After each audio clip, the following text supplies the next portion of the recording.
whatever my mind can see, that I will achieve. Because I do the things I should, between my brethren, kind and good. So I'll keep moving on, I won't stop now. I'll keep moving on, till I reach the top somehow.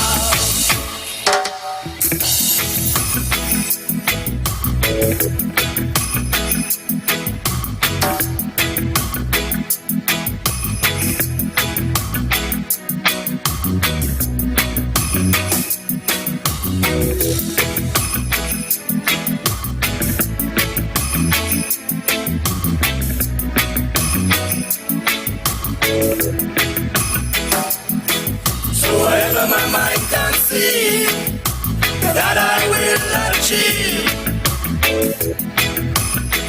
Because I do the things I should, between my brethren, kind and good. So I'll keep moving on, I won't stop now. I'll keep moving on, till I reach the top somehow.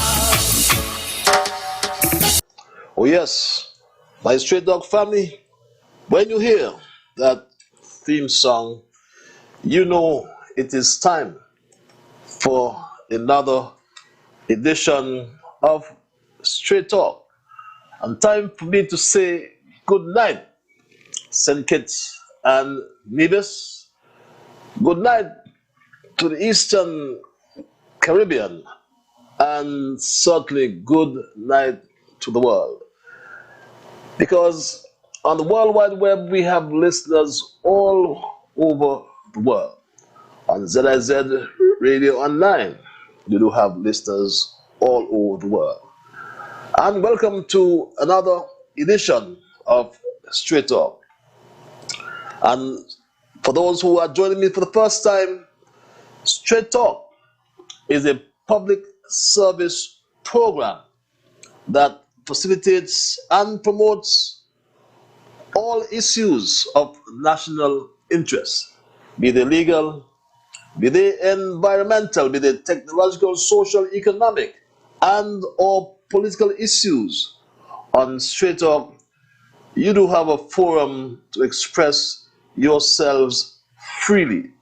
Let's, in the process, continue to keep St. Kitts and Nevis as one of the freest countries in the entire world. On this program, we try to raise the level of national consciousness. We try to raise the level of national discourse by alerting our people to their rights and, of course, to their responsibilities. My name is Ian Pattis Liburd, and I give Almighty God thanks for blessing me with yet another opportunity to join you in conversation on yet another occasion. There are those of you in the diaspora, on the World Wide Web. There's some of you in Africa, some of you in Asia, there's some of you in Europe, and there are a whole lot of you all over North America. And this is a special week for you, very special week, and we wish you all the best for this Thanksgiving week, and happy Thanksgiving to my folks in North America. My Stray Dog family, I took a sabbatical last week, Monday and Thursday. Many called me and were pondering as to whether something was wrong with me, and I'm humbled from your inquiries. But I'm fine, I'm fit. I went on assignment last week all the way to the Middle East, and that was the Prime Minister's session over there in Dubai. We met quite a lot of citizens over there in Dubai, believe it or not. It was a very, very productive trip, and I was happy to go on that particular trip with the Prime Minister as part of his delegation. And I'm sure he'll tell you much more about it come tomorrow on Leadership Matters. That's his time. So I won't steal his thunder. I can't, but I won't even try, I should say, to steal his thunder. Meantime, there are lots of things happening in St. Kitts. And I want to, first of all, extend condolences to all those who have lost loved ones. And we trust and hope that you'll understand that death is a process and we'll come to cope with the realities of such a situation.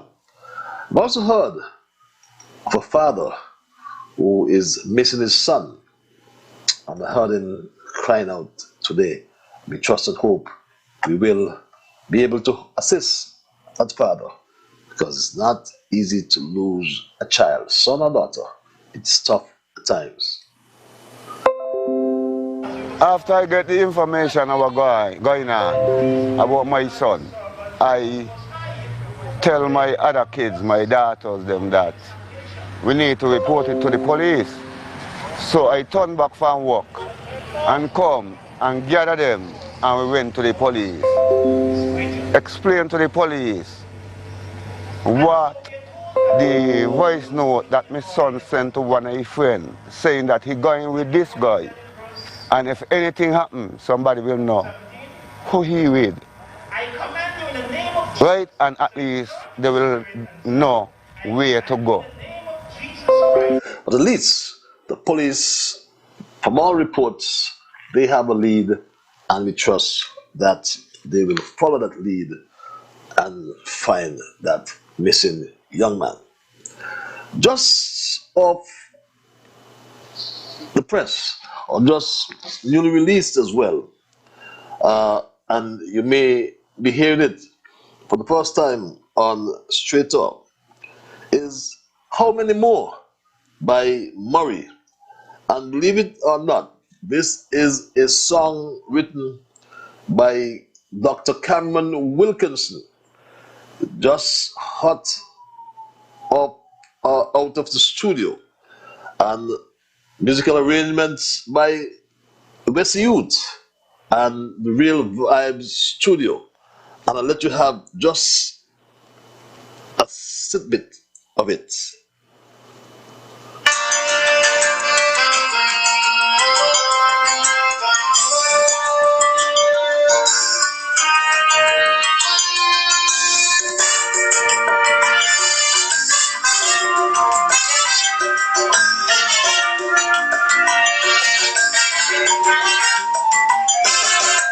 March 2020, coronavirus was declared a pandemic, sending the entire world into a chronic state of fear and panic. We felt the ravages and the disruption of this deadly virus, with the rates of deaths rising, COVID cases now escalate among us. These increasing cases are now problematic. Although given advice on protection, we choose to ignore it. The excuses we hear are truly amazing. It's time now to act to stop people from dying. My people, how many more must die? My people, how many more must try? Before a simple mask we start wearing, and our hands we start sanitizing. How many more must die? How many more must try? Before the bars and rum shops stop overcrowding. Before the life-saving vaccine we start taking. How many more must die? My people, the stakes are high. How many more must die? How many more must die? brand new release by Murray, believe it or not, composed, written by Dr. Cameron Wilkerson. Congrats and welcome to the club, Cameron. At 8:14, as though, that takes me right into my theme for tonight, and it is about managing the pandemic. The people managing the pandemic, I believe we will all concur, we'll all agree that they have done well. And that assertion cannot be disputed, I submit.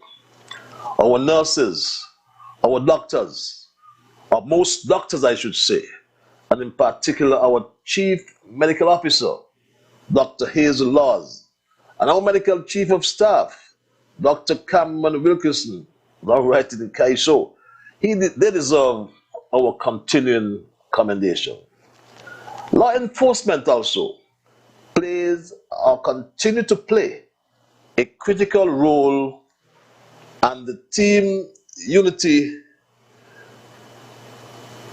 government under the astute leadership of Prime Minister Harris.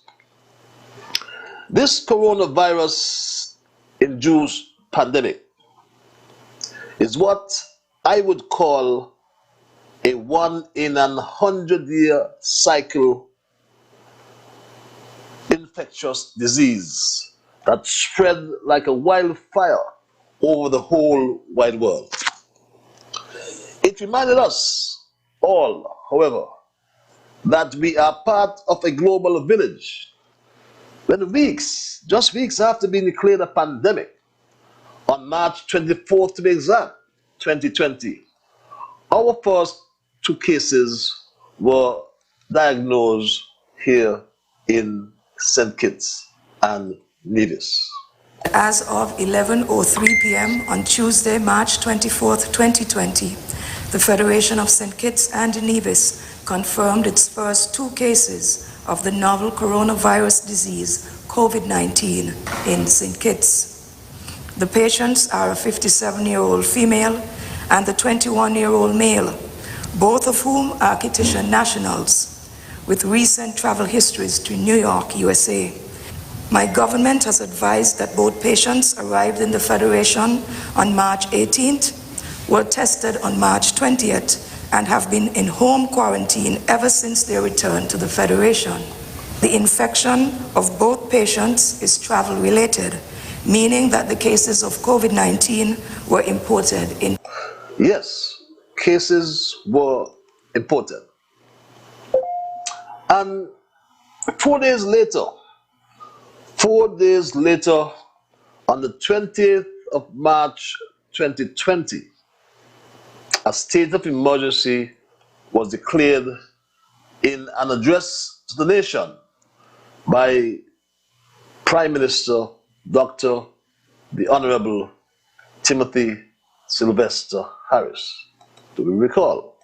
My fellow citizens and residents of St. Kitts and Nevis, last evening I asked His Excellency our Governor General to declare a state of emergency. Effective 7 p.m. today, Saturday, March 28, 2020, all citizens and residents will be subject to a curfew between the hours of 7 p.m. and 5 a.m. each day for the next 14 days. This is part of our scaled-up response to contain COVID-19 and minimize harm to our people. The emergency powers COVID-19 regulations provide for every person to remain confined to their place of residence, inclusive of their yard space, to avoid contact outside of their family, except in stipulated circumstances. My stray dog family, a state of emergency was declared back then. But the impact of the pandemic caused families and loved ones to be separated and in many cases unable to meet in person. In many cases, it has resulted in catastrophe and deaths. Thousands in St. Kitts lost their jobs, particularly those in the hospitality and tourism sectors. Non-pharmaceutical intervention such as lockdown, social distances, and mandatory wearing of face masks remain some of the most disliked responses to the pandemic. While many acknowledge their necessity, the toll that these measures have taken on businesses, livelihoods, and psychological health has been exhausting for numerous individuals. But that did not stop some people from using this public health issue for political gain. They interjected their politics and they interjected their misinformation as well, my straight dog family. I'm sure we will recall. I am reminded of the words of the Director General of the World Health Organization when he said, and I quote, "We are not just fighting an epidemic, we are fighting an infodemic." And it did not stop others with the same political motives from being malicious, extremely malicious as well, and went beyond the pale. I am compelled to take the time to address the public on the matter of malicious and misleading voice messages that have been circulating via social media that A. attempt to bring dishonor to our national COVID-19 task force, and B. create the false impression that my relationship with the Honorable Prime Minister is confrontational. There is no such confrontational relationship. Neither is there any political influence being exerted on me in the performance of my duties. Nothing good can come from these falsehoods that are deliberately contrived to create ill will, fear, and distrust in the public who are already concerned about this pandemic. And my straight dog family, they stopped at nothing. The negative impact caused by the pandemic did not prevent the petty differences as well. Nothing stopped it at all. This is a war that we are in, and in war there are casualties, but we can work together to prevent this. It is not a war between humans. It is a war between humans and a virus. We have been working on our preparedness plan since early January, cognizant of the fact that it was only a matter of time before the disease reached our shores. If there was ever a time for us to forget about our petty differences and work together, it is now. The planes and the ships bringing persons in from overseas have stopped. We are here alone for the first time in our history, petitions and divisions. No one else is coming to help us. We have to help ourselves and rally together as one nation to defeat this virus. And the planes and ships have returned. So through it all, there's light at the end of the tunnel. After a positive rollout of a vaccination program in February of this year, the targeted population is now in sight. And as of today, there are some 39,419 doses of the vaccines already administered. Some 79.7% have received their first dose. and 73.2% have received their second dose. And for children between the ages of 12 and 17, some 13.6% have received their first dose, and 11.3% have received their second dose. Unfortunately, though, there are 28 deaths. Even more unfortunate, and sadly, after promoting vaccine hesitancy that led to the spike in COVID cases and all these deaths, the leader of the opposition, Dr. Douglas, suddenly became so afraid to die that he too belatedly ran to take the vaccination. Would you believe that? He's now afraid to die, so he took his vaccination. I just wanted to make sure that I protect myself in terms of if I were to get ill from COVID. One way of ensuring that I don't die is to take the vaccine. That's really my position, and that is what informed my own decision to take it at this time.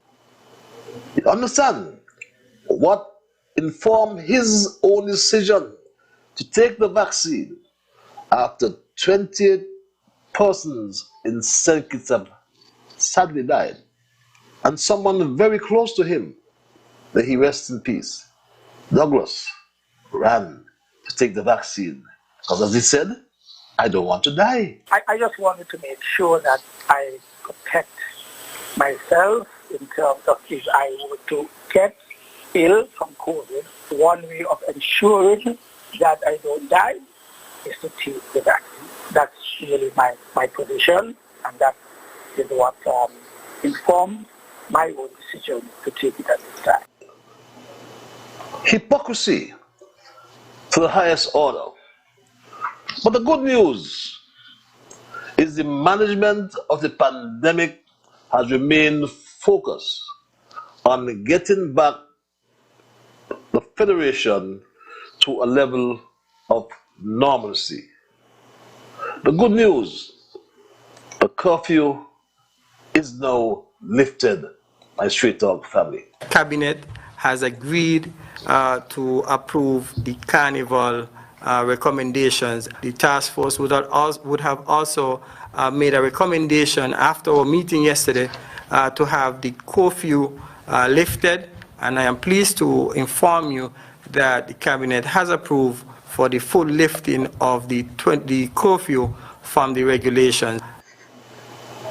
So yes, the curfew is lifted. And guess what? National Carnival will be celebrating its 50th anniversary this year, but in hybrid format. Carnival is back by Straight Dog family. This year, the National Carnival Committee has gotten the go-ahead from our National Emergency Task Force and the Cabinet of Ministers of St. Kitts and Nevis to host our National Carnival, our 50th anniversary of National Carnival 2021. It's a hybrid. It's not, the usual carnival which we usually host every December. All activities will be virtual. However, what is so great is that we will have a live in-person audience. 75% capacity of vaccinated individuals will be able to attend our in-person events. So we're very happy and excited about that, to welcome back National Carnival to St. Kitts and Nevis. Welcome back, National Carnival to St. Kitts and Nevis. But I am sending a plea. I'm sending a plea on behalf of all the entertainers. Please create an environment. Please create an environment that they can all make some money. Entertainers have been hurting for a long time. So let us facilitate their maximum earnings. Help them to resume their livelihoods. Help them to start earning a living once again. That's my earnest plea to those in authority on behalf of all the entertainers on St. Kitts and Nevis. The cruise ships are back, but all is not well. And I'm trying to rationalize, I should say, I'm trying to rationalize it all. Because I have been asked many questions. How can the stake or all the stakeholders benefit? Is one question I've been asked time and time again. Patrice, how can all stakeholders benefit? I've been asked as well, can all stakeholders benefit? Or should I ask, as this caller asked me, this caller asked me this question, and I want to ask you as well. Patrice, good night. Good night, my dear. The cruise ship, them come in, and I like to know who are supposed to benefit from the cruise ship. Because I ain't benefit nothing. I have me load of things, craft and things them here to sell, and I can't get nothing to sell. So I can't understand what's really going on in the country. I mean, I market over the boy Pozan. All over they shut down. Nobody can go over there go sell nothing. I went down nearly the whole of last week. Every day because boating in almost every day last week. And you can't say go over the place. The price you could go is for you go collect money and that's it. The shops at Pozante, the private vendors, and for sure, the taxi drivers are not looking, as someone said, are not looking for manna to fall from heaven. And the Minister of Tourism spoke clearly to that proposition that can be interpreted in so many different ways. Sometimes we feel that manna is going to fall from heaven. That's not going to happen. We have to expect we are going to get less of what we had before, and we work with what we have. And we be contented with what we have and hope for the best for tomorrow. But it appears as though some persons want everything today. But the straight talk biblical scholars will all espouse one particular theory to it. It was God who sent down manna from heaven in order to prevent the population from starving. And once the taxi drivers and all other stakeholders, for that matter, continue to trust and believe that God will provide, then just like the Israelites ate this bread of heaven throughout their 40 years in the wilderness, they too will all survive and overcome this pandemic. We need the bread of life, and in the Gospel according to John, it is explained that we need the true bread from heaven for our spiritual survival. The biblical scholars in our audience will remind us as well that it is written in the Gospel according to John that the bread of God is that which comes down from heaven and gives life to the world. Remember when the disciples asked the Lord to give us this bread always, Jesus then declared, I am the bread of life. Whoever comes to me will never go hungry, and whoever believes in me will never be thirsty.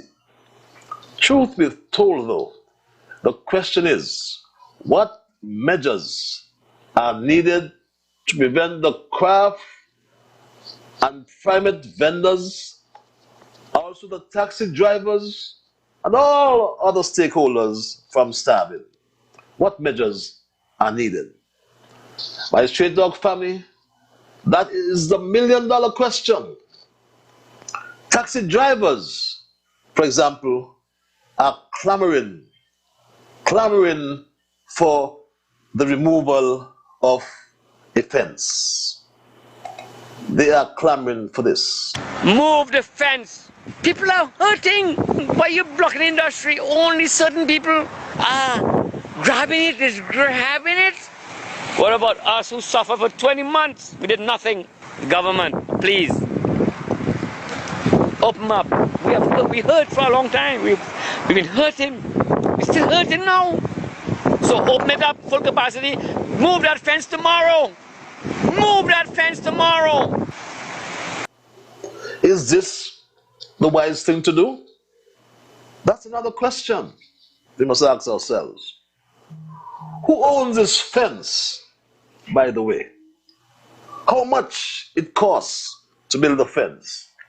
Who is paid to assemble and disassemble this fence every day? These are just some of the questions that many people are asking me. So I want to ask you those questions as well, because I have not physically seen the fence. Just like we were told who is contracted to undertake the dredging at Casper, it will be interesting to learn who was contracted to build the fence. And for full disclosure, I would say, I have not physically seen the fence, but it is my hope that it is not a contractor like the one who installed that long green fence that was once erected down at the valley.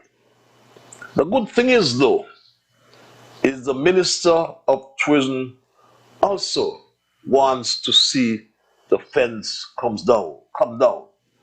The Minister wants to see the fence come down. That's good. I want to see the fence come down at Port Zante and we get back to some state of normalcy. Well, let's wait and see.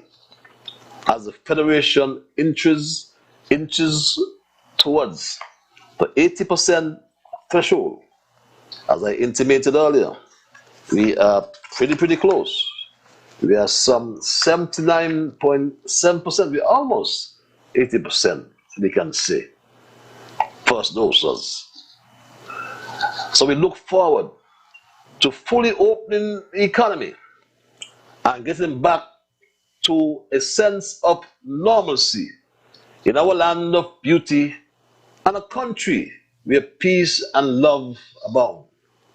Truth be told, we all have to live with COVID. The vaccinated and the unvaccinated have to live together. We all have to live together. We are already doing that. So let us stop the division and united let us stand. As this Calypsonian said, how many more must die? How many more must die a Street Dog family? But let us open up. Carnival is here and Murray is here as well. I'll give you a little piece more of this brand new release before I open the lines, my Street Dog family. And Murray had this to say. Which are safe and effective. Choose now to roll up your sleeve. Take the jab. Do not be dismissive. Your vaccination is guaranteed to keep you from the COVID ward. Also from severe disease and death gives you protection. This shall be your reward. Those with pre-existing health conditions, also the young and the old, need your love and protection. As your brothers, the choice that you make can affect all of us, so make sure that you vaccinate. My people, how many more must die? My people, how many more must try before you make that urgent decision to take the COVID injection? How many more must die? How many more must try before illegal social gatherings and stop breaking curfew put in place to protect you. How many more must die? My people that stakes are high. How many more? How many? Yes, coming from the Murray, how many more must die? And I ask you some questions as well tonight, and I'll open the lines, my straight up family. But that is my story tonight, and I am not going to change. I'm not going to change it. Should we remove the fence? Who paid for the fence? How and who should benefit from all these cruise ship arrivals? The numbers are 465-2555 and or 718-577-2916. I always like to implore you to respect others. And of course, to achieve that, you must first respect yourselves. Let us try to be fair to all concerned. Let us try to build goodwill and better friendships. Let us ensure that the things we say and or do will be beneficial to all concerned. And in the process of saying and or doing those things, let us strive to build a kinder, gentler St. Kitts and Nevis. It's 19 before the 9 o'clock hour. We go to the lines and say good night. This, our first caller, you're live. Good Yes, night, caller. Mr. Liburd. Good night, Mr. Liburd. Are you there, caller? Yes, I am indeed, sir. You are not straight talking to the people. You was up the port, and you know what you left there. Is there, caller? That fence. Hello? To you? Yes, Mr. Liburd. Hello? Can you hear me? I'm not hearing that caller if there's a caller line. To you? Mr. Liburd. Mr. Liburd. Can you hear me? Mr. Liburd.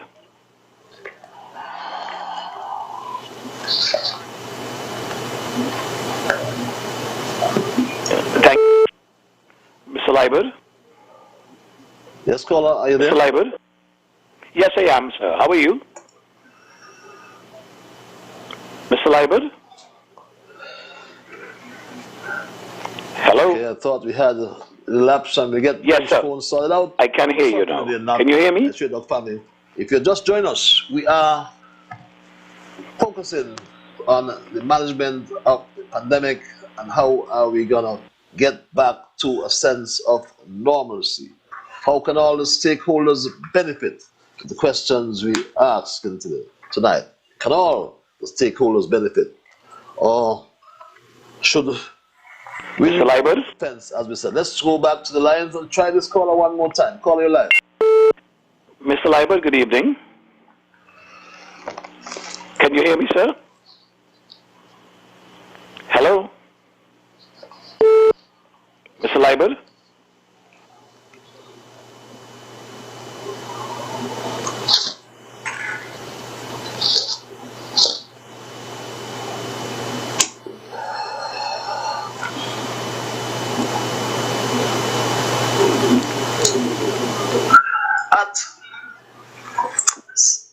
Hello? Hello? Hello?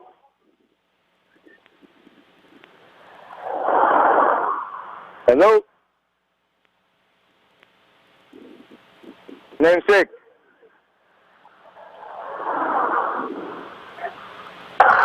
Hello? Go ahead, caller. I'm not here. You go ahead. Yes, good night to the people of St. Kitts and Nevis. Now, the question was asked, who is going to move that fence? And I think who shall remove that fence is who put it up. So that the people of this country can go out, taxi drivers can go out and make some money. Because everybody have to make money to pay their bills and to take care of their family.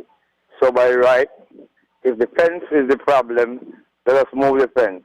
God forbid that any one of the tourists will catch COVID in St. Kitts and Nevis, and so therefore they have to sue the government in order to get money for them to pay for the COVID that they catch in St. Kitts, if there is any. And I want to say to the people of St. Kitts and Nevis, we got to be satisfied with condition as it is, because there's something that we cannot change. We got to live with COVID until we can say everything is clear. So I hope that the people of St. Kitts and Nevis will understand this and take the vaccine so they can get out there and make money. Because if money is to be had by right, and you're living and making an honest dollar by right, the people of this country should benefit. So I think that all of us got to get together and do this thing together, because if we don't, then we will suffer. So I want to say to the people of St. Kitts and Nevis, just be patient, and whatever is to be done, will be done in due course of time. And also, Mr. Patches, I want to say, there's some things that are going on in this country that we need to sort out. Now, there are some people that live in the area of Greenland.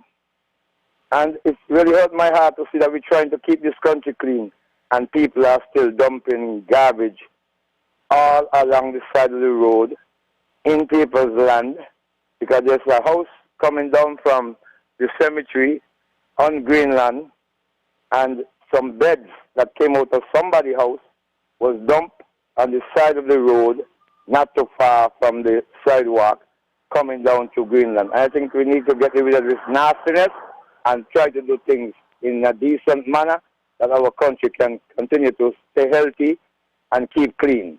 May God bless you as we continue to work together to build this nation, a nation that we are also proud of. God bless you. Have a good night. Have a good night, my dear brother. And let's go back to the lines. Call you live. Pleasant good evening to you, Ian Patches Liburd, Dr. Patches Liburd. How is Mr. Culture? Okay. I know you're well. I'm well too. But thank God that you come back. Welcome back. We miss you. We had vacation for a whole week. But anyway, you went on the government duty, and you did your duty. That is what you are you're appointed to do. So thank God you all went and come back good. And there's a lady who playing football from St. Kitts out on the international level. I think she is up in Iceland. And I heard on the news today her stats in the football, and congratulations to her. Congratulations to our under 17 football ladies team. They are doing well. They should have picked them and sent them go represent the West Indies in cricket, where they had the matches up there. But anyway, let me go here now. That fence was placed there for a reason, and is to protect the vaccinated from the unvaccinated. Well, who put the fence there? I think they know what they are doing when they did it. But I think some changes can be made with that fence so that those who are willing and who did follow the protocol could go and make the money. And those who are disobedient in following the protocol, well, keep them out. You cannot mix up mangy sheep with good sheep. Otherwise, the mangy sheep going to contaminate the good sheep. So that is the solution to that problem, because this COVID virus, he ain't going away, and it's only the good God in heaven know if that will go and when it will go. Because nobody expected that. A whole year done gone, coming up to 2 years, and it's still bothering around here. And we still have some serious hump out there waiting to come with that, And that can only come here if people continue to be disobedient in following the protocol and protect ourselves. Take the vaccine and guard yourself. You see how many persons die from not taking the vaccine? And when Mr. COVID hold them, it is too late. He ain't gonna kill you to take the vaccine. You ain't take it, you're gonna dead. And if you take it, you will dead sometime, but nobody knows when. Now, defense business. Who putting it up? And who orchestrated it to go up there? They should have come on the ear and say, well, look, we have to do this to protect this and protect that. Don't just put up defense every day and people cannot get, work is there for people to get to do. And they cannot get to do the work. When a man hungry and he ain't got no money to buy, a lot of badness go in his head because he have to survive to live. And the next thing closer to unemployment is thief. And that is what we do not want. We do not want a thieving and a killing in the country. Look how many years people been killing. Once ago they used to hang people when they kill, when they murder people, they stop hang. And they say, well, put them in jail and they can treat them this and educate them. But look, they're still killing. So the COVID gonna be here around until God stop it. Now this dumping business, what my good friend just talk about the Patches. Patches, the people who in charge, who supposed to penalize people, when they catch them doing this nonsense, they play with them. Because solid waste is doing the work. And when they catch you dumping, there is a heavy big fine they can charge you. But it's when they go down in Mr. Limo house, where a penalty is supposed to go upon them to make them say, boy, not again, me ain't gonna do that again. Such as what penalty it is, that ain't deterring them. And people got to see people when they try out these big bed and all these kind of places all the place. But a lot of police, and police ain't those only in uniform. Conscious people who love the country are police too. Because I am one police without pay. When you see people doing wrong, it doesn't matter who. Report it. Wrong, not supposed to be done. But a lot of people afraid to talk. And because of who doing these things, they hush. But anyway, Patches, I want other people come in, so let me move because I want to come back for you in licks. Thank you so long. Thank you very much, my straight dog family. And many ask me, what measures are needed to prevent the craft, private vendors, the taxi drivers, and all the stakeholders? What measures are needed to prevent them from starving? Caller, you're live. Yes, caller. Mr. Patrick, good night. Mr. Bibleman. Yes. How are you? Boy, I tell you, look at you. When I heard that you gone on government business, I see on the TV, you know. Did? I see you in Dubai. I see the Prime Minister, I see Hamilton, and I believe I saw you, yes. I say, and I look like I see Powell. So I look then I see when Mr. Prime Minister went to talk. Yeah. That is, it's so good to hear you and you come back with us. But listen here. A lot of people is telling a lot of lie. Now, I'm going to finish now because I don't want to stay too long because I don't want nobody to abuse me. In 20 years, I ain't got no COVID, you know. In 20 years, there was a prime minister say he could have run a country on a BlackBerry. And sometimes he leave the country and nobody know where he gone. And nobody used to say nothing. All was good with them. But no, if the Prime Minister of St. Kitts Nevis, the Honorable Timothy Harris, PP, they want to know where you PP out. If he got to the bathroom, they want to know what happened in the bathroom. And so when I listen to them, and I hear these people, I say, my God, himself, the man for the panic factory, he tried his utmost best to bring down the government. He answered other people. And let me tell you something, you know. Right now, these people are way in the balancing and for one thing. Because they are going against what God said. And Mr. Pattis, how are you? How you keeping, Mr. Pattis? I am peaceful. God's been good to me. You better don't not good to you. Because... And I'll see you soon. Thank you. I want to see you. I'll see you soon. Oh, Lord, thank you for that. Mr. President, be strong. Have a good courageous. Stand up strong.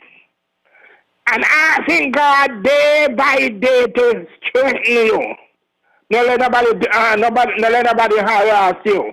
Don't let nobody put no wool over your head. I can done now because I want to come back. So have a pleasant night.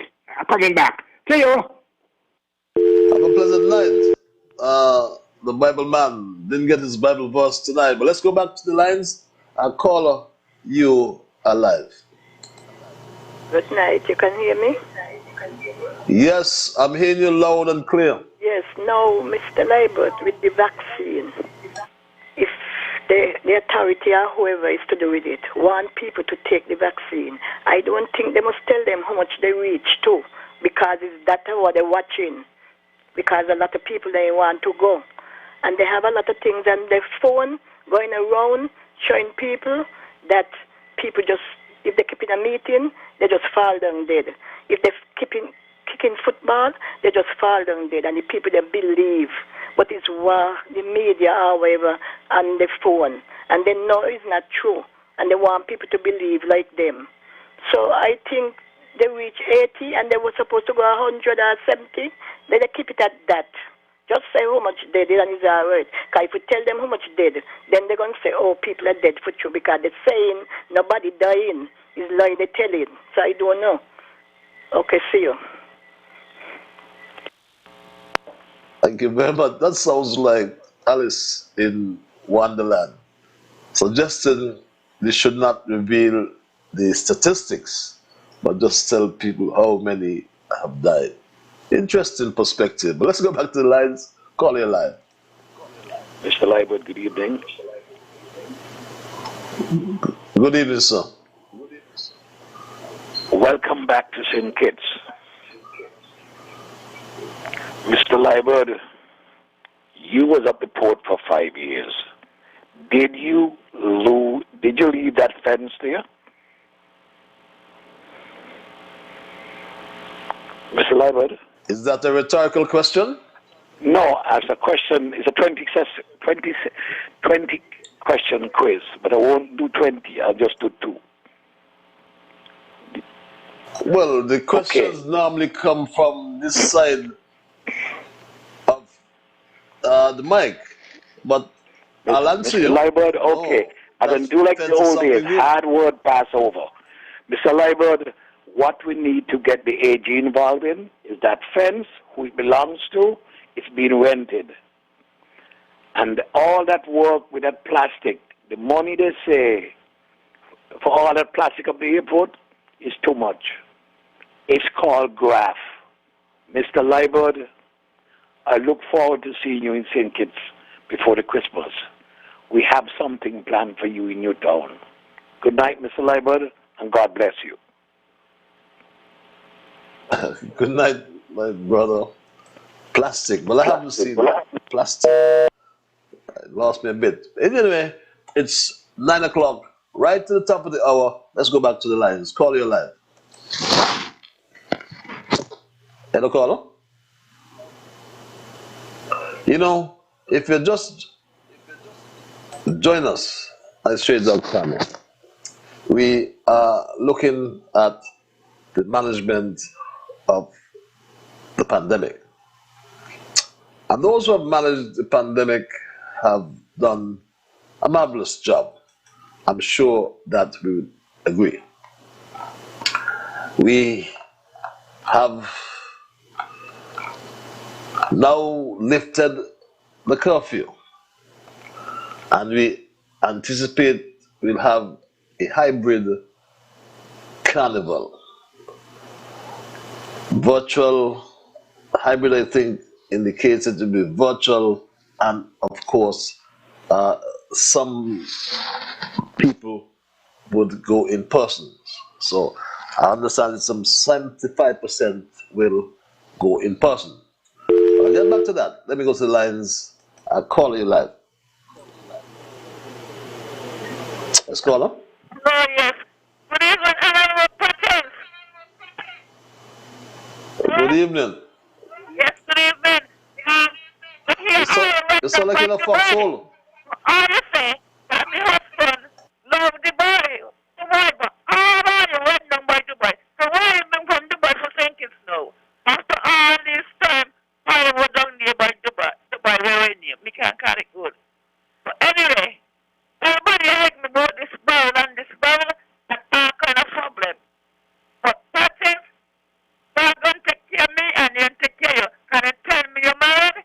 And me look at me when I broke up. You and your wife. Relationship. I tell them you not tell me you're married. So ain't no problem. If me and you could get to not full relationship since you got your girl your wife. Yes, I respect you for that. But all the crown and mask and all them. But I tell you who vaccinate and who ain't vaccinate. Let's be right. And then that's an argument. Because Labour got argument, some got argument, unity and everybody got argument. And people don't vote. And looking at the part higher that the new houses them up Wellington Road, I see higher building another apartment there. But when the people ain't gonna park up, they're gonna park up in the road, when they don't get the houses them. Have a good night. Thank you. Have a good night. That's my Labour friend. Sounded like you're in a foxhole though. Where are you? Let's go back to the lines. Call your line. Yeah, namesake, good night again. No, I just want to my say namesake. that Dr. Laws and Dr. Cameron Wilkerson, they are doing a wonderful job. And anybody going to speak otherwise, they're going to be a hypocrite and they don't love St. Kitts and Nevis. Because I think that the task force came on board in the time of the pandemic and they are doing an excellent job. I'm saying to the people of St. Kitts and Nevis, we must stop being like crab in a barrel and continue to lift your country high. I ain't seen nobody else in the world calling down their country like what we have in St. Kitts and Nevis. Some people who born and live in St. Kitts and do not love St. Kitts. Because you love your country. Don't tell me that you're not part of your country because of the vaccine or because of what is going on in St. Kitts. Because the government have to do his best duty to make sure that every single woman, man and child are protected from this pandemic. Because the pandemic is a killer. And I want to say to the people of this country, it's time for us to cast aside our dirty garment and make sure we carry the garment of righteousness and love and peace. Because our country is where peace abounds. And I want to say to the people, come out of that and come into this. Love your country. And so one songwriter said, love up your country and love up the people of this country. And let us move on together because we got to do this thing together. Otherwise, we all will fall together if we don't build together. May God bless you. Have a good one. Have a good one as well, my brother. We go back to the lines. Yes, Pajil. Well, me and her, we get in our to-do early o'clock. Just in case tomorrow, God willing, I do not get in on the Prime Minister's program, where leadership matters. I want to congratulate the moderator for tomorrow night's show, Miss Jacqueline Boyan. This month supposed to make 1 year since she been moderating the show. I have that register. So I want to congratulate her on that. She has done a great job. And the Prime Minister has shown the whole world the difference in leadership. So people like Mr. Traffman, every time he open his mouth, he jump on the Prime Minister name and his office and calling down the Prime Minister, saying the Prime Minister is not a leader and this and that. Look at the difference. When the former leader was there running the country, he had a deputy Prime Minister, which was Honorable Sam Kondo. And just after the election, he turned off from here, not even the manners and the respect, to say, well, Sam, you lead the country so long till I come, I'm going to officially appoint, or whatever it is. Make sure things go good. He went out there and he disrespected the whole country, all the voters, saying that he could run the country from his BlackBerry. Well, technology come more modern, and our Prime Minister now, Dr. Timothy Harris, he could have said, well, okay, he can run the country from Facebook. But he didn't do that. He let the Honorable Deputy Prime Minister, Sean Richards, shoulder his responsibility as the deputy. You run country while you're out. You're in charge. You run things. So compare that, Mr. Traffman, to the man who you say is better than Dr. Harris, and all who say that the former leader is what the country needs to lead it. Compare that and see the difference, along with the other good things that this Prime Minister has brought onto scene. Compare them there, the goodness, to what was there before.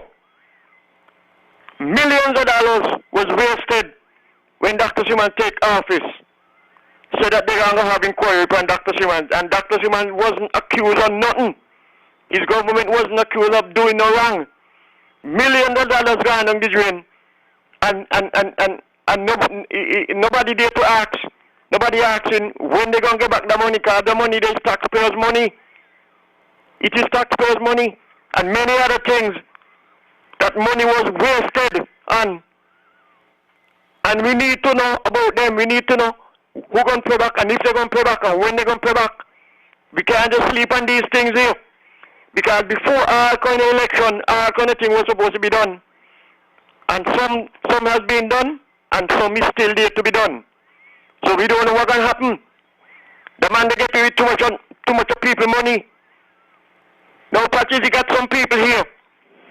They got with you very bad, as though well then that you is dead. Because everything out their mouth, they're calling you name. They're saying all manner of evil about you, which doesn't have any concern or any business with the government. Whatever you do with your personal life, that's your business. They're mixing in that with politics and saying, well, I mean, he gone up there and he getting this and he doing that. But I want to tell them, everything that you and this government ministers are doing, you all are doing it legally. And you all ain't depriving nobody of the money that they work for. What start wrong to end wrong? The panic factory started out of other people's sweat. Who's sweating cane prickle? So don't expect anything good from them.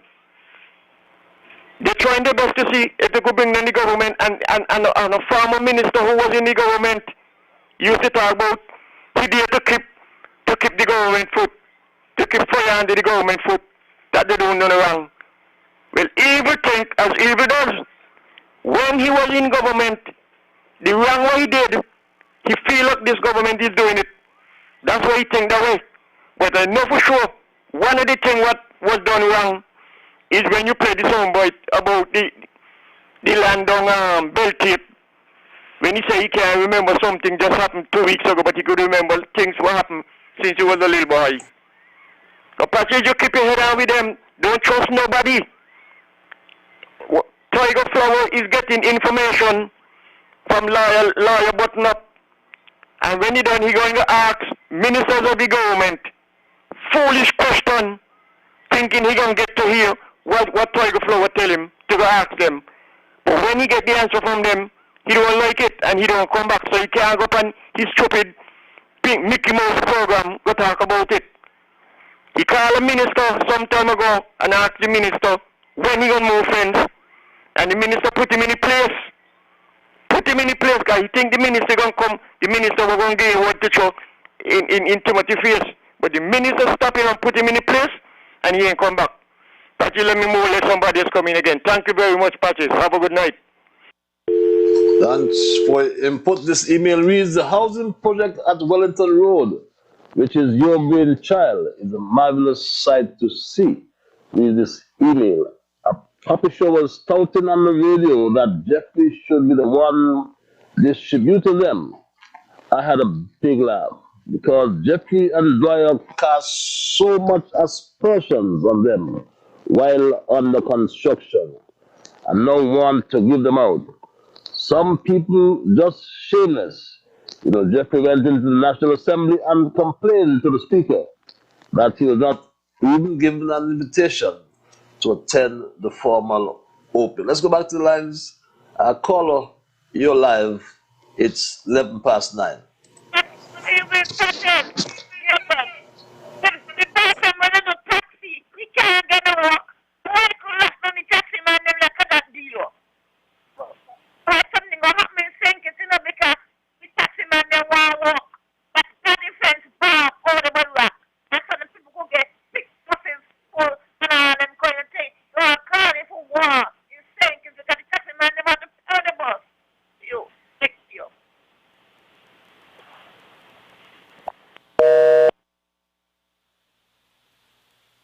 Sounds as though you're in a foxhole. Call you live.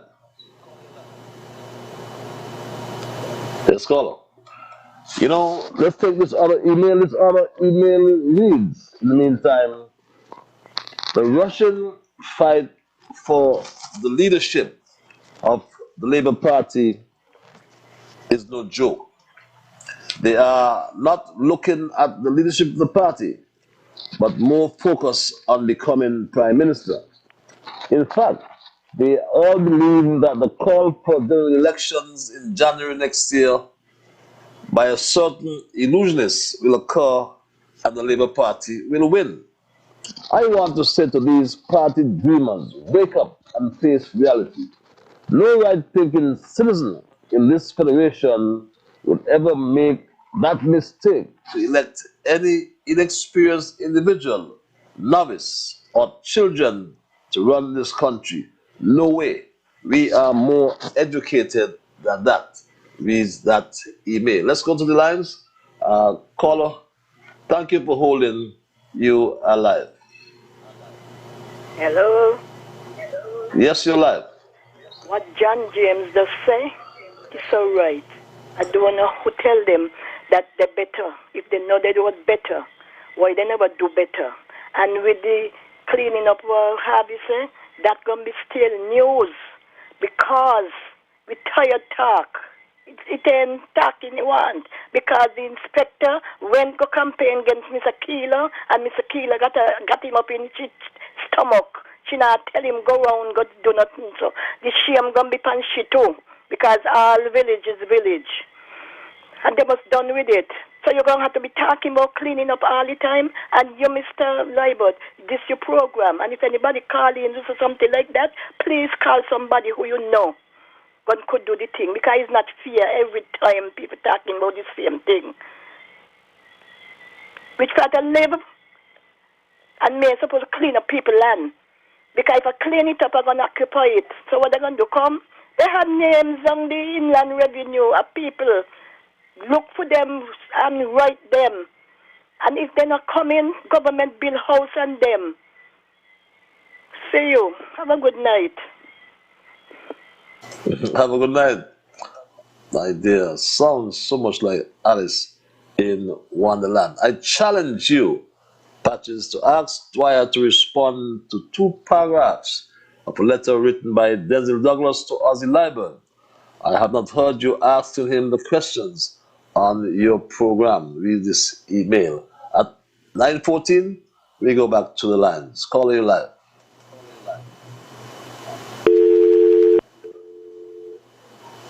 Are you there, caller?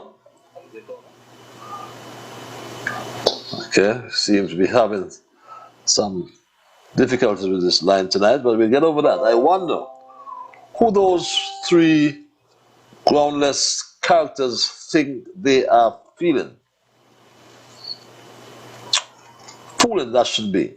Just examine carefully what they have said previously comparatively to their recent utterances.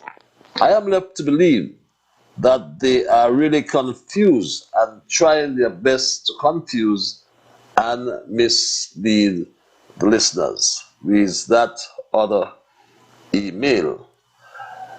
And my Straight Dog family, it is 15 minutes past the 9 o'clock hour. You may have just joined me. You may have missed the good news. And the good news is that Carnival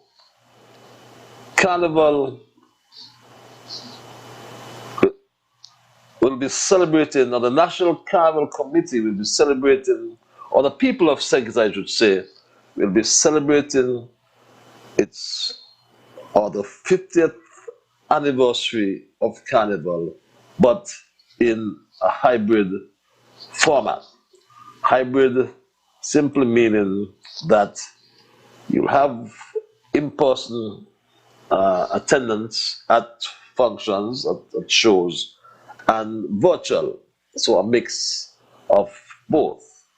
And this was announced by Carnival Trail Lady Shannon Halley just a few days ago. This year, the National Carnival Committee has gotten the go-ahead from our National Emergency Task Force and the Cabinet of Ministers of St. Kitts and Nevis to host our National Carnival, our 50th anniversary of National Carnival 2021. It's a hybrid.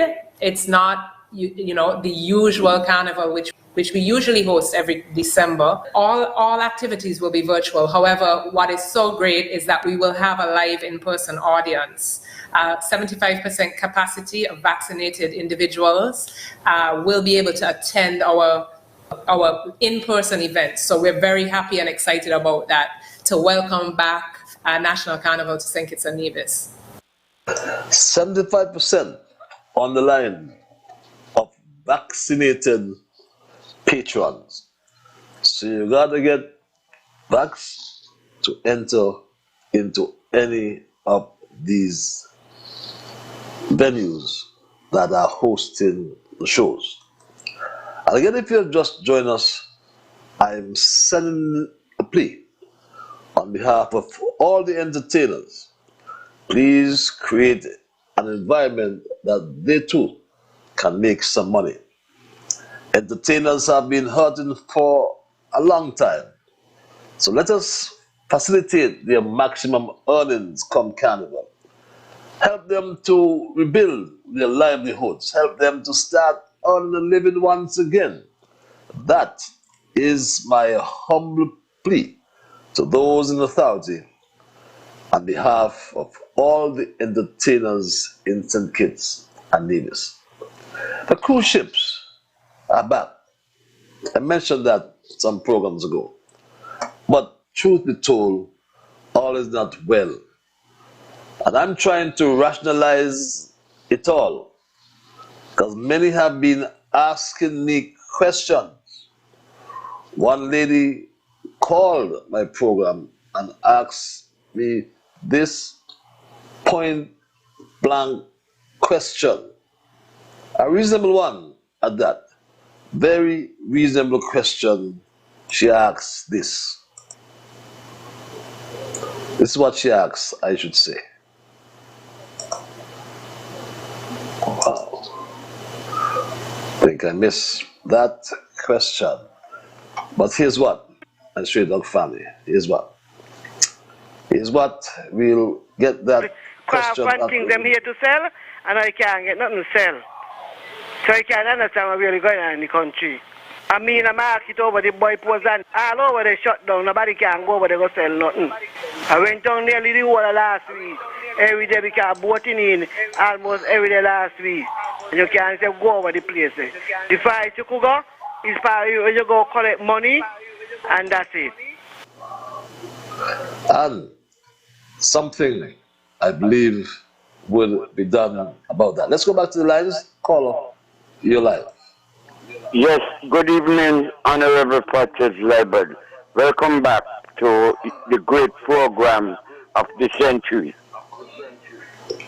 You know, now I want to know, as I said, something will be done about what?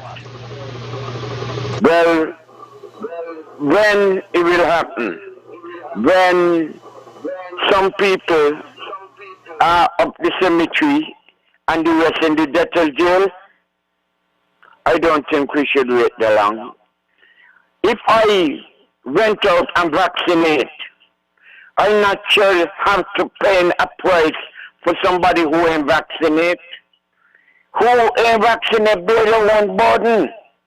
And the people who vaccinate go along with the flow of the traffic. So something really has to be done. Because Patches, the government has tried the best by giving surplus and giving a little help out to people and so on, busman, taximan, and people in homes and the ordinary citizens in St. Kitts who never himself walking in their life.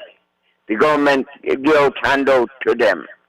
But the fact remains, some people rejoice when they see a ship and go down there and you can go in to sell nothing.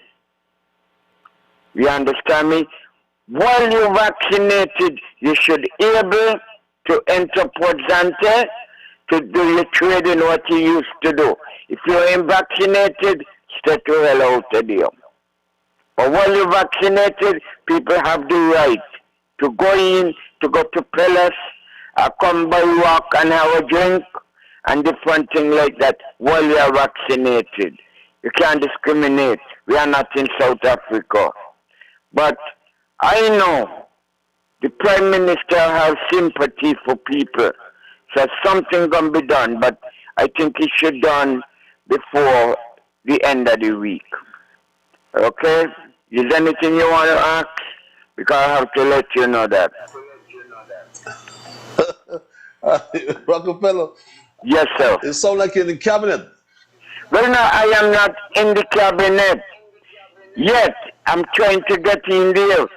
So let them understand what is going on. You have to protect your citizens and you must protect your guests, them who come in on the cruise ship. But when a man, local man, you beg him to go and vaccinate and different things like that, and he avoid and someplace stubborn and don't want to go. Why should he suffer with them who play stubborn? I don't think it's fair. I do not think it's fair at all. And I know the Prime Minister is a godly man, and he's a careful man, and he's a loving man. And he will make a decision before the week out. Okay? God bless you all. We'll bring down the fence by weekend.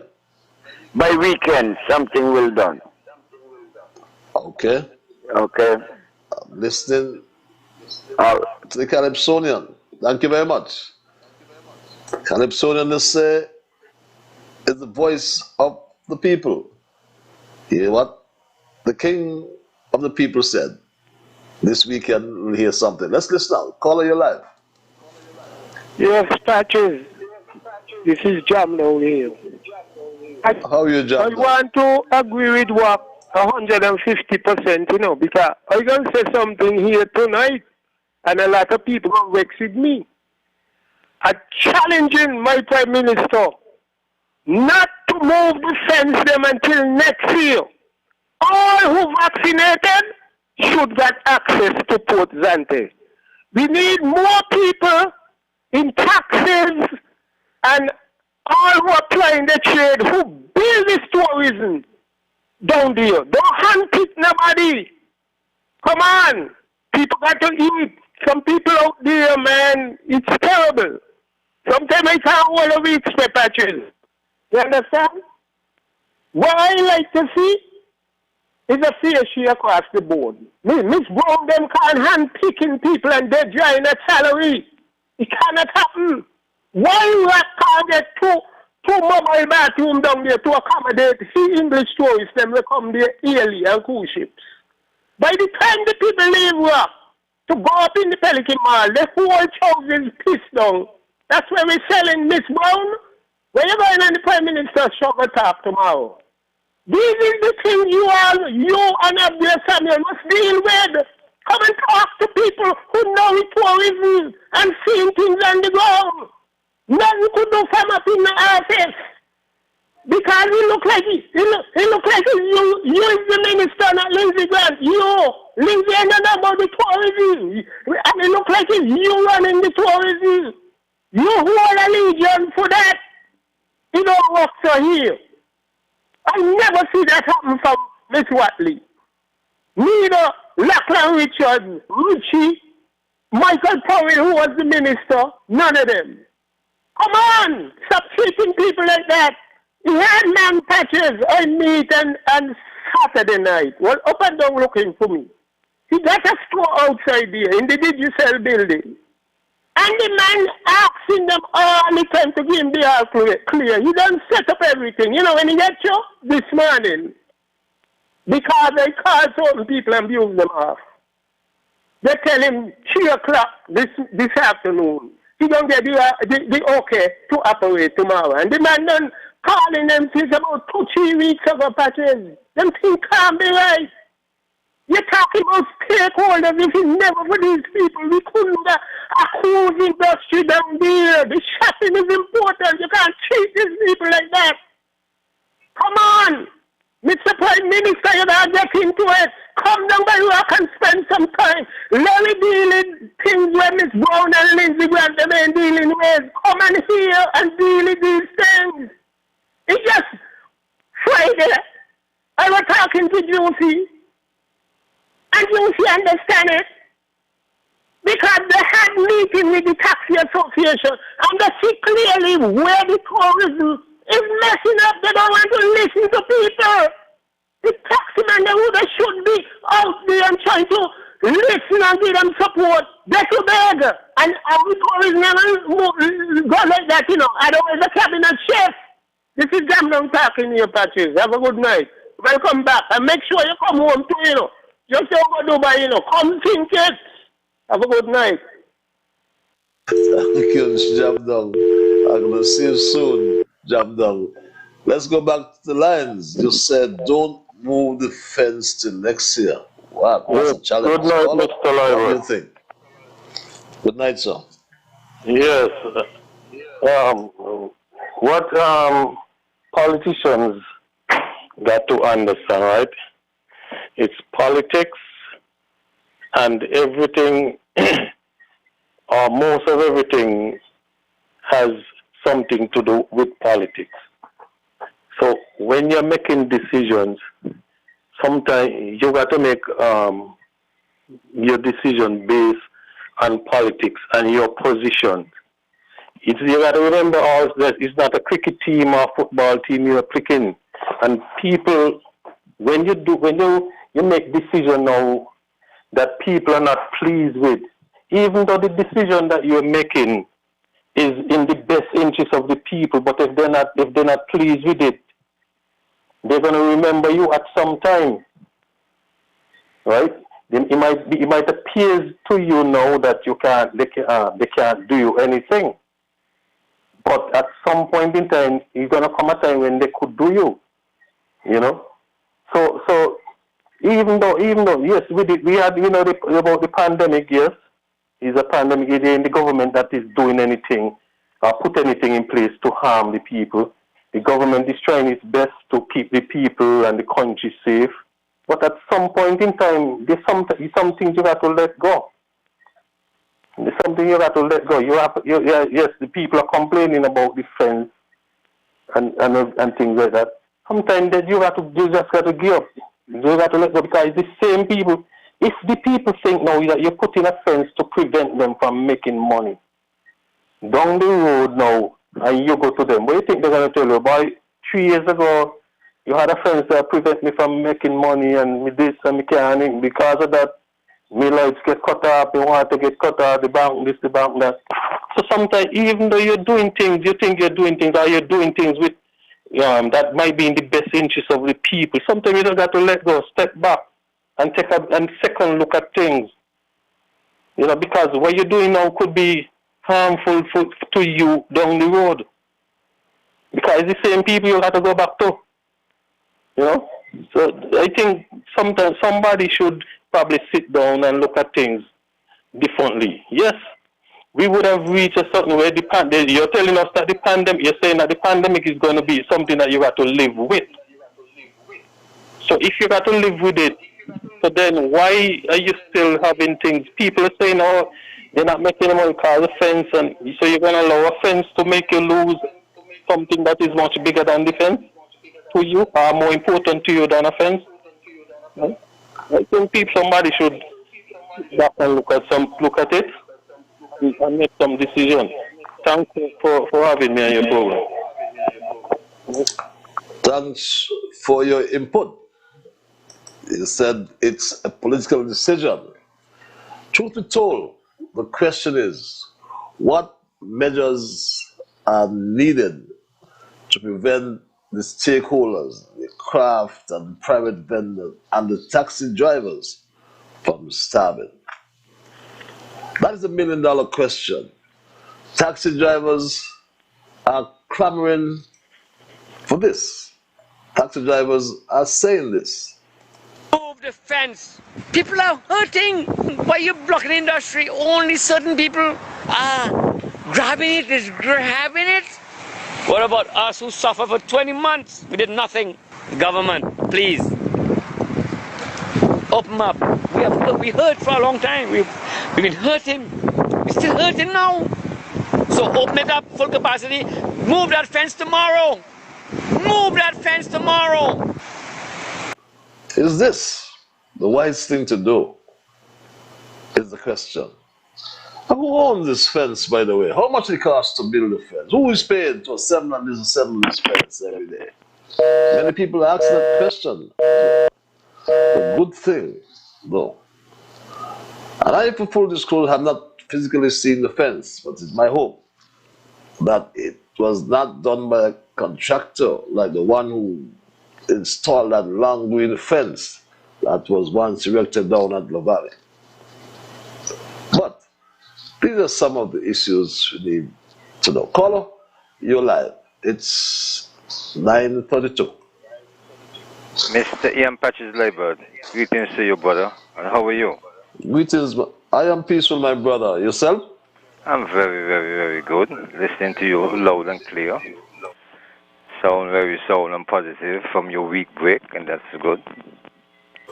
Thank you. Managing the pandemic.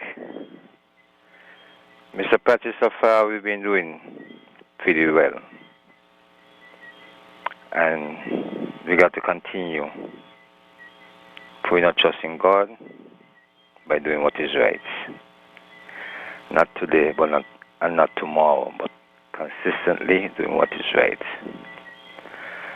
I heard you play a clip tonight concerning the tourism minister, and he said in his words, he wants the defense come down. And I asked myself, I hope he had a decision in seeing defense installing. Because, you see, we under this coronavirus for a while now. And the thoughts, you should be going visionary thoughts of your industry, of your ministry.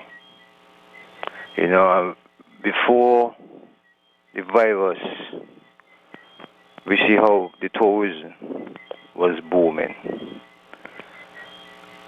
You get a shock with whatever. You have to start to modify certain things. You must do that. And I just be asking myself a lot of questions about preparation. You know, because it's one thing a leader has to avoid, a stampede. You always got to be ahead, you know, and looking at your people, and you see how your people is. You must put a serious urge to make it look more practical with diversification. Because, you see, every day in this country, the vaccinated and unvaccinated live together. We only get cases when they're coming and some kind of weakness gone and things happen like that. But since this pandemic, the vaccinated and the unvaccinated, even before the vaccine, everybody living together. So, who is in charge of certain sectors has to tell themselves everybody has to continue living together and have to be bold enough to make decisions, not to hurt people, but to make decisions to show your humanity and compassion towards this kind of development, what's going on in life today. Because if we agree that Christ come, we must know God involved in what's going on. So if we know God and the Word of God, what's going on, we can live as though we're in doubt. No. We got to adjust ourselves. That's what the world is for, adjustment. Because in the island of Gibraltar, 100% of the population is vaccinated and they're still getting rising cases. You know, Mr. Kondo at times on the program, and this is a mantra, this is a motto he uses all the time, our society approach. And sometimes when I hear them say that thing as though it's not something that is happening. But if there's a war going on between human and the virus, and we have protocols out there, shouldn't anyone who close a mic every time should be talking about the protocols, educating the people concerning the protocols, because it's through education we're going to get over this issue, is adjustment. And if in the use we're saying our society approach and we are not putting out the protocols to the people, educating them. Some going to take the vaccine, some ain't going to take the vaccine. But every human being must use some source of ammunition to protect themselves. And that's a fact. If you don't want to take the vaccine, you have to wear the mask. And when you listen the briefing, it's not like though they're saying the decision will be coming from them to take the fence down. No. It's up to the political heads to decide that. And everything is safety. We can't say, okay, we want the fence down and just, it's like back to normal. No. We know the world ain't like that. It's been changed, so we have got to acknowledge that someone still want to believe that, oh, we're going back. And when you go back, you got problems. You got to think forward and use meditation with ideas to go forward. Mr. Patrick, you continue to be strong and be positive. Thank you very much, caller. Always with some positive interventions. And it's true, the vaccinated and the unvaccinated, we got to live together. In a country where peace and love abound, we look forward to fully opening the economy and getting back to a sense of normalcy. But the truth be told, we all have to live with COVID.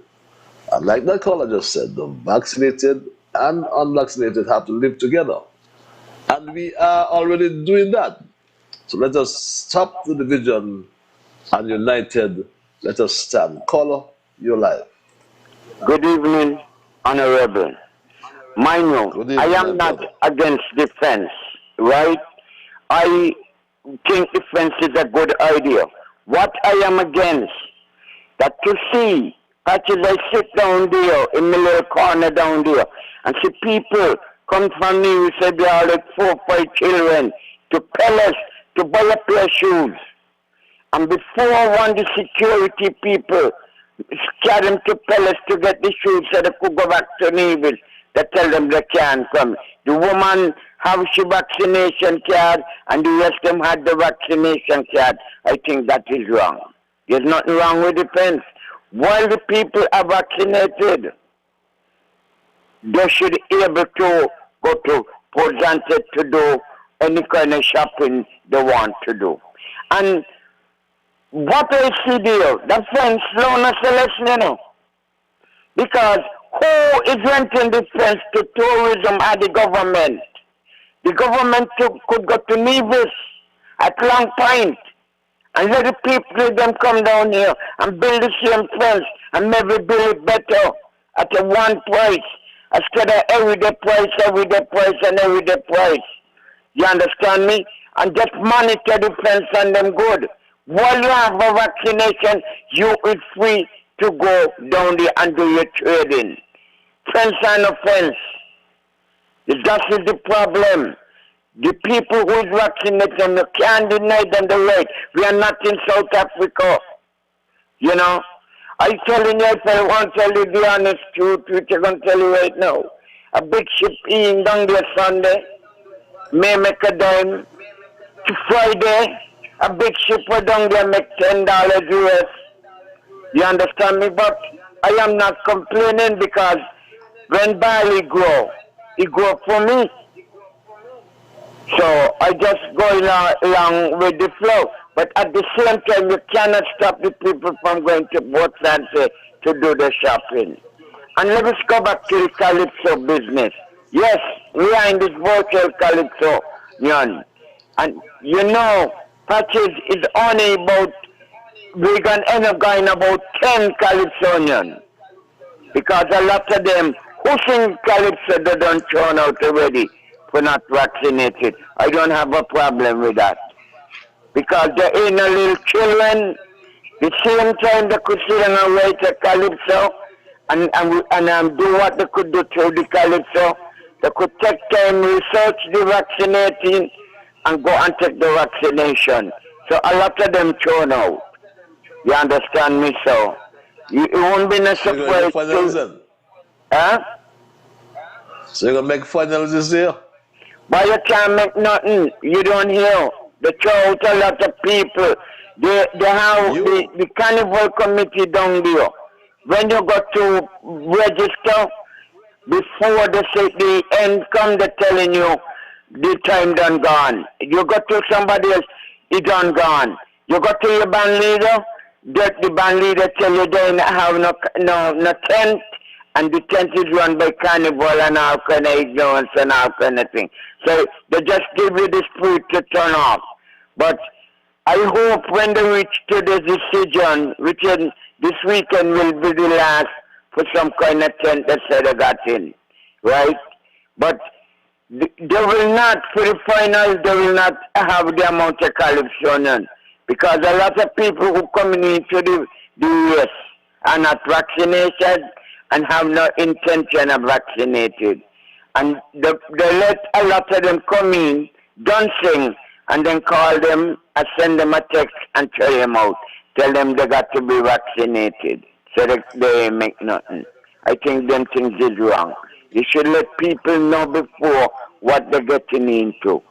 You understand me? I don't get my vaccination, and tomorrow I going for me other one, and who don't want the other one, they could give me the one too. You understand me? Because I think that's the only thing could keep you a little live, a little stronger day by day. You understand me? I don't care who want to call it mark of the beast, mark of the devil, and mark of this and that, and all kind of thing. When you go to the hospital and you're on a sick thing going in, you don't know what they do to you to bring you back, and you ain't asking no question. Okay? So they need to respect the health of the country and the ways of the country who are operating. You want to be in society with that? Well, don't worry. Take your vaccination and you can do what you want to do. You understand me? Who ain't vaccinated, don't come on the port. I don't see nothing wrong with that. Because the people who sacrifice the vaccination for the ship and them come here, they should not be suffering now. No. You understand me? But I don't know if I'll get back in again or what it is. I'm going to coop on the long off. And if anybody slip, I slip in. Okay, you good night. God bless you. I hope you had a safe trip. And everything went well for the country. And the Prime Minister and the Cabinet and everybody. God bless all of you. God bless you, the people's king, Rockefeller. And that's the view of many. If you are vaccinated, you ought to be able to enter the bubble, to do your shopping, have a drink by the bar. That sounds reasonable. What do you think? Call your life. Patches, good night. Mr. Politics, good night, sir. Yes, first, I want to thank God for the Federation of St. Nevis. I want to thank God for this unity government. Thank God for the Honorable Prime Minister who is trying to endeavor best under this pandemic in his cabinet to run the country and to run it good, can't do gold finger. Because, Patches, when you listen to the hardiness of them out there, and people trying to bring down the government in any means and any way they could do it, you understand? Now, we hear that all over the whole world now, when you got in any part, you got to vaccinate. You got to go in the bank, you got to vaccinate. You got to this, you got to vaccinate. You're working in this thing, you got to vaccinate. You're in an organization, you got to vaccinate. I listened to a Calypsonian today. He said vaccinate, but he's standing up to the West Calypsonian men who ain't taking the vaccination. The Patches are the only thing to bring on the government because they're not better. They're not better. They're just bitter against the government and they will stay and do anything. They're not better. They're not supposed to vaccinate. Right? Even if the carnival committee not nothing about no vaccinate, Patches, they know that they're supposed to vaccinate because nothing, you can't go in the carnival village without you vaccinate. So how them going on stage? They mingle themselves with bad members who don't vaccinate other people, who don't take the vaccination and they take none. Eh? We in a situation, you know, they think we get out of this yet. We in a situation, but they don't get out of it yet. And I want to commend my good friend from Westwarm down there, my neighbor village. Because Patches, not because this situation must be this and the situation like that. Sometimes you got to look at things yourself and listen to the people them too. The people who elect you. And when the people them got a cry because of certain situation, you know, you as the representative supposed to come out and come to the people, not the people them come to you because you hear the people crying. You understand? Like the young lady, she working in the mini mall there, and nobody, she not do nothing sell, nobody think nothing, this, nothing do work, and these things. You understand? That's why I'm going to always commend the Honorable Prime Minister. Because this a man, he listens to the people, he listens to the people crying. That's why I always commend them. On leadership, I don't care what nobody says. The man is real. And the man got a heart. Even though that maybe you don't hear in the constituency or whatever and you hear crying, he reach out to you. And this is the way we want politician to be. When you let them and the people want to see you, they want maybe a meet not everybody with you. You try to meet the people in every aspect you can meet them patches. Not turn your back on them and say ignorant. And when coming up to the next election, you want to be friends, you want to mingle, you want to come and this, you want to come bloody, you want this, you want that. This thing like the 60s and the 70s back patches. People rise up to these politics things. And they got to keep focus, especially when people call in on behalf of the constituency. When things in the constituency, they call in and you come out and you listen to the people, because the people put you there. Anyway, before I go, I want to commend the Honorable Akila, my representative. See, called Taniro down there by Fabian. I seen doing some patches, and that is good. Everybody knows how the situation be right now. The government can't take up money, road all the time. But they got to do something to please the people in the constituency too. So patches, I just want to wish the Federation and think it means all the best. Wish everybody all the best. People, we're going to get out of this. We're going to get out of this. I will never believe that we're going to vote on that down Port Dante so quick. And see, in December, we don't get too much. So I hope we're going to taxes to take these tourists to the destination to where they want to go. That is very wonderful. Let me God bless you and keep you. Have a wonderful night as well, my brother. At 9 before 10 o'clock, we go straight back to the lines. Call you live. Patches. Patches. The Major. This is the Major. Look, happy to hear you, man. I hear you went far. Yes. Well, went to the Middle East. That's wonderful. That is wonderful. That's wonderful. I went there one time to, but I didn't reach Dubai. I reached South Africa. Okay. Well, that is good. Glad to hear that you're back here and your voice, because my partner don't let me know that you're going to be on tonight, but I don't know what's going on. What I want to tell you, Chappie, I'm sure you have heard about two words. They rings in my ear every day, morning, noon, and night. And here they be. One is adjusting, and the other one is adopting. It is true that everybody wants to say something, but you is your show, and you have to adapt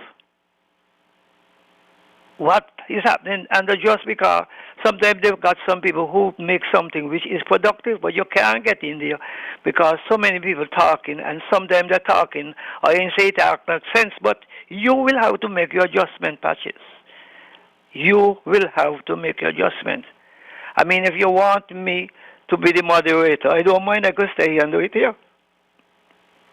How is that? Because, you see, what I was saying to you, Patches... Huh?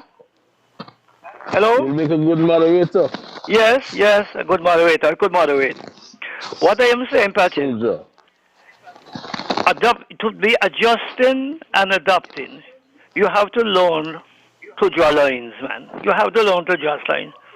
Some people put up with too much, and sometimes because of that, they have their own fear and their desperation, and you keep them from saying it. And you have to know enough is enough. Let us be frank, man. And you is your show. I can't tell you what to do. But you have to make the adjustment and adapt them. Thank you very much. Thank you very much, Major. Always has his own individual view, very insightful ones as well. Caller, you live. Yeah, good evening, man. How are you? I am peaceful, sir. Yourself? Yeah, pretty good. Yeah, no, I know time is of the essence, so, I hustle home to, just say something, but, I was mostly kind of listening tonight, and I know you are listening too as well. The show is nice and relaxed tonight, it seems, from the parts that I heard. But, that one of your favorite callers, the guy that he talks really easy, he comes with a lot of ideas that guy made a great contribution tonight. I know you was mostly listening to him. That's one of your callers, I think. He's nice and easygoing, and he put his points then forward, and he talks really easy. And I admire that with him, man. The way how he bring his points across in a straightforward, in a straightforward way. The other guy, Mr. Politics, he made some good contribution too. At the second part of what he said was probably going towards the earlier caller. I believe it's time now that the government should really start going back to listening to the people. We say that the government is a government that listens. I believe we're at the time where the government needs to start listening to the people. The people are coming with a lot of suggestions, man. It's a lot of good suggestions. Some may be favorable and some may not be. But to me, even when you might get 100% vaccination, the COVID is still going to be lingering around. So I believe at this point, we should be thinking about easing the restrictions. We should be thinking about even taking off the state of emergency. Antigua now has announced that they're going to take theirs off December 27th. I don't believe that this prime minister should be scared to take that off, because to me, it's to that point. That's just my opinion, man. It's to that point the people is calling for some relief. And you don't want situations to get to like a stampede situation like that caller that said earlier, because people might get desperate. You don't want the people to get desperate, man. You have to try to be ahead of all of this stuff, because people may act out. If the government don't stay in front of this stuff, people might start acting out and lashing out. And you don't want that to happen in the Federation, man, because we don't want that type of stuff in St. Kitts and Nevis. You might see something that you may not like, man.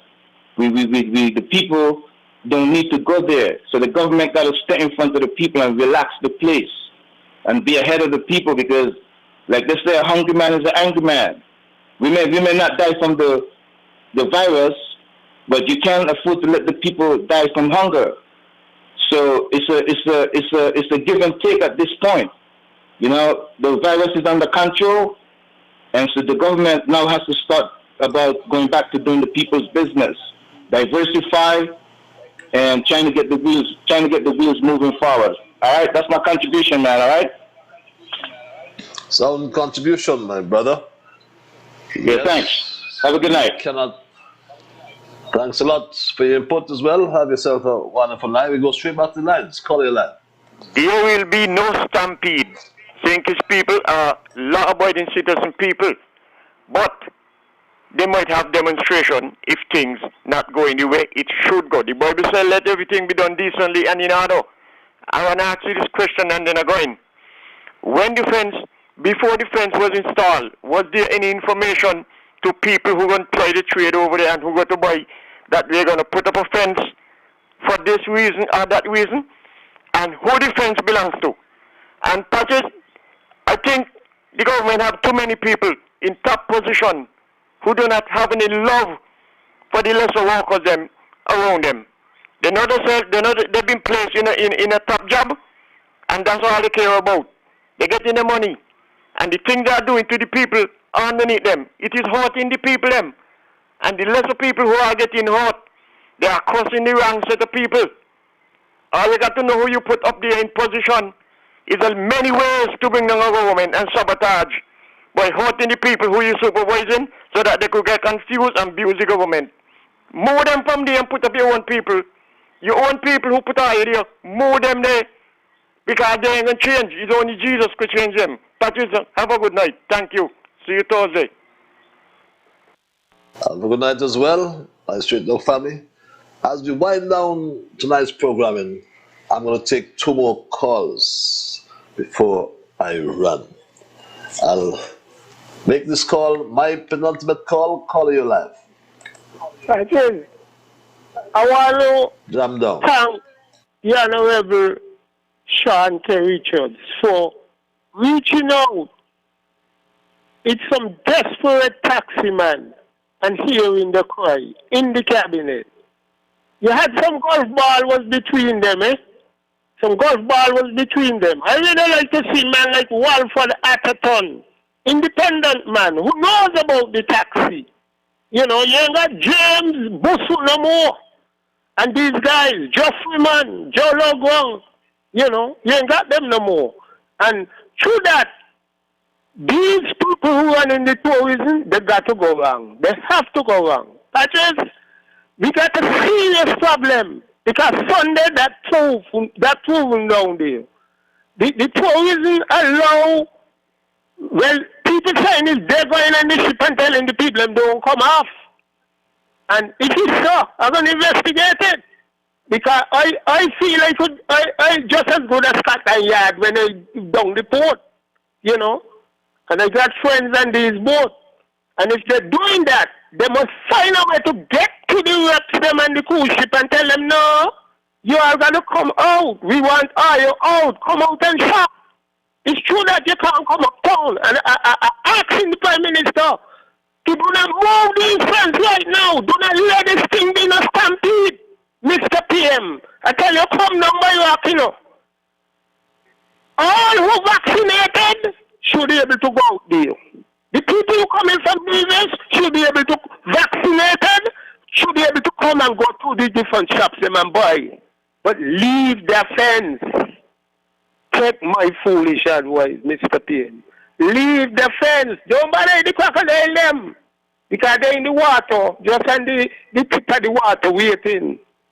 They want a problem. Mr. PM, this thing's still here with us. Please. Leave the fence.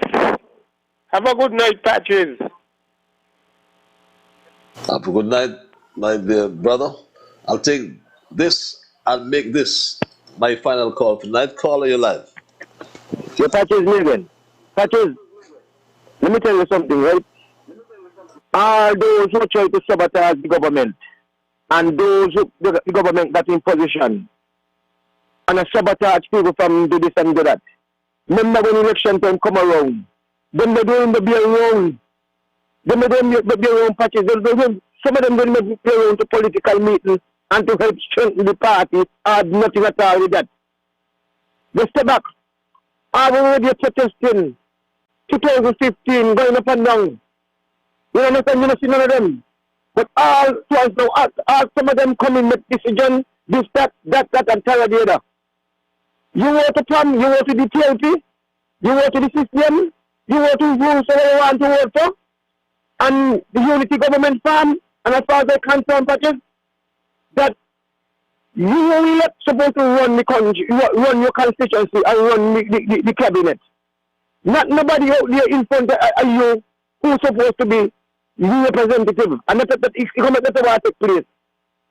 You're supposed to represent us, you got other people betrayed in the people and from get this and get that and get tired and get the other. You ain't supposed to be like that. You know that we're in a pandemic. Do what you can do to help the people then. Not you because you do this and you do that. You look at your belly full and pull up. And the ordinary men suffer. Because the ordinary man get the unity government to be there. The ordinary people. Okay then, Patches. Thank you very much. That's the way. We're going to end it tonight because my time is done and I've got to run. We had a very healthy discussion tonight, and I believe that we all agree that all those people managing the pandemic have done well, and that assertion cannot be disputed.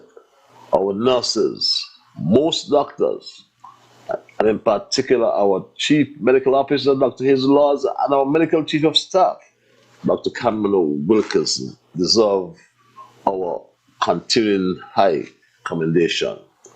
Our law enforcement also played a critical role, and the NEOC and the team in the government, of course, under the astute leadership of Dr. the Honorable Timothy Harris.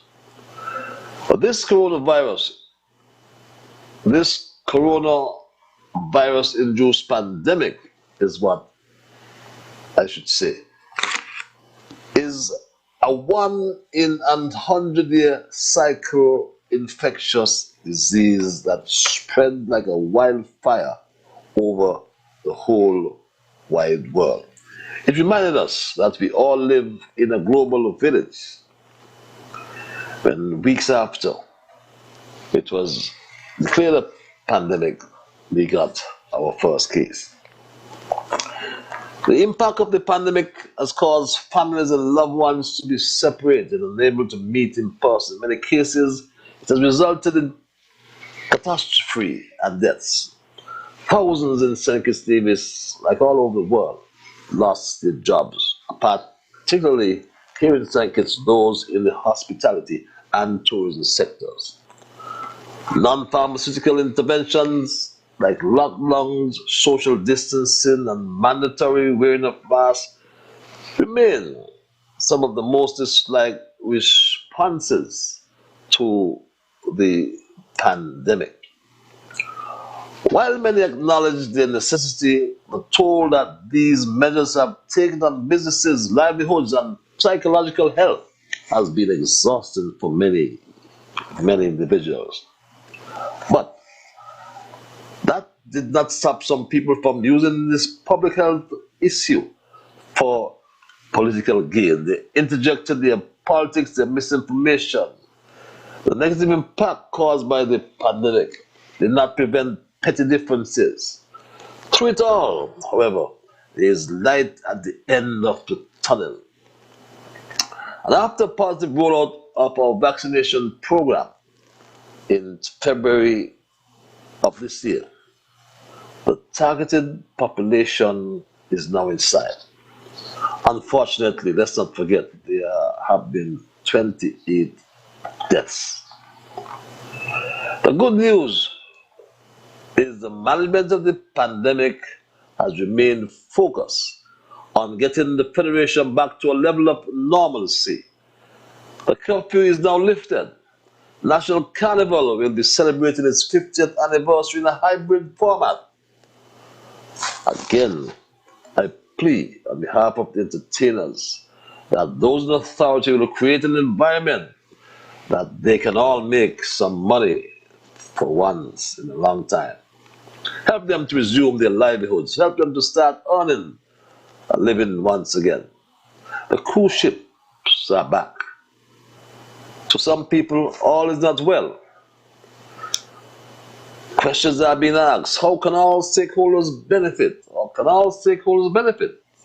Or should I ask a question that was asked of me by a caller some time ago who said this.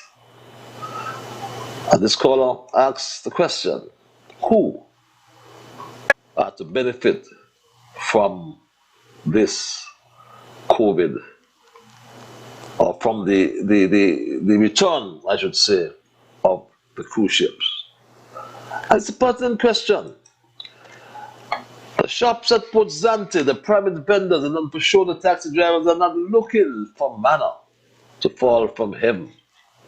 And the minister reminded us that manna won't fall from heaven. Sometimes we feel that manna is going to fall from heaven. That's not going to happen. But manna always fall from heaven for those biblical scholars. I'm sure recall the gospel according to St. John. And the fact is, it was God who sent no manna from heaven in order to prevent the population from starving. I want the taxi drivers and all other stakeholders, for that matter, continue to trust and believe that God will provide, as He did. We need the bread of life. And in that gospel, it is explained that we need true bread from heaven for our spiritual survival. The biblical scholars in our audience remind us that it is written, remember the disciples asked the Lord to give us bread, and Jesus declared, I am the bread of life. Whoever comes to me will never hunger. Whosoever believes in me will never be thirsty. The The measures that are needed to prevent the stakeholders, the craft and private vendors and the taxi drivers from starving came under focus tonight. One such measure was this recommended. Move the fence. People are hurting. Why are you blocking the industry? Only certain people are grabbing it. What about us who suffer for 20 months? We did nothing. The government, please. Open up. We heard for a long time. Open up, he said. The minister suggested he too wants to see the fence removed. I want to see the fence come down at Port Zante and we get back to some state of normalcy. I want to see the fence. Some don't want to see that. Some believe that there should be changes. Some changes should be made. There should be some adjustment. Should we allow the vaccinated persons to enter into that restricted area? The workers are vaccinated. Are they getting? Why not those who are vaccinated as well, who don't work there, want to get to Pilis? Seems to be a big issue. But the fact is, the vaccinated and the unvaccinated have to live together. That is a fact. Who owns the fence is a question that was asked. How much it costs to build a fence? Who paid? Or who is paying to assemble and disassemble this fence every day? These are some of the questions that many ask me. And I tried to find the answers from you. But let's wait and see as the Federation inches towards the 80% threshold. We are very close there. We look forward to fully opening the economy and getting back to a sense of normalcy in our land of beauty and a country where peace and love abound. Truth be told, we all have to live with COVID. The vaccinated and the unvaccinated have to live together. And we are already doing that. So let us stop the division and united, let us stand. Let us diversify. Let us manage well. Let us continue to trust in God and make the adjustments. That's my story tonight. And even at this time, I am not going to change it. I'm just going to thank Almighty God for guiding our conversation tonight. And as always, I want to thank you, the many callers, those who couldn't get in. Some people get in 23 times. How to do that, I really don't know. There are many of you on the Facebook, YouTube, and social media. We thank you. Those who listen to ZIZ radio religiously, remember, you all are the ones who make Straight Talk, and for that reason, I say a big, big thank you. Thanks those as well in the engine room. Theophilus Clark, the mayor of St. Paul's. Don't you move your dial. He comes right in after Straight Talk. AJ, Devin Wilkinson, John James, they all make Straight Talk, and for them I say a big, big thank you. Until we connect on Thursday for another edition of Straight Talk, thank you for your patience. Thank you for holding on. I'm back. I missed you, and it's so nice to be back again. Remember, whatever your mind conceive, that you will achieve. First of all, you just got to believe. So when you wake in the morning, thank God for the morning light. Thank Him for taking you through the night. And my Straight Talk, keep moving on. Bye-bye. Until we connect on Thursday.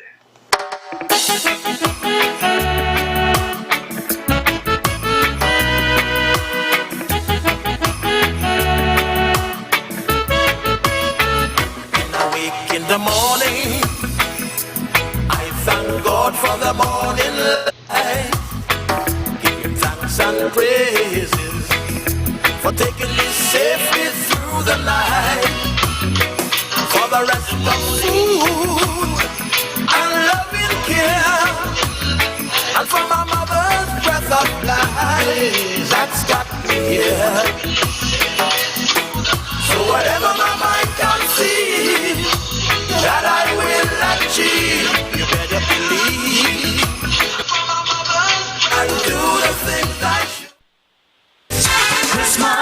Advertise on ZIZ Radio, ZIZ Television, Big Wave, and our online platforms to reach more customers this holiday season.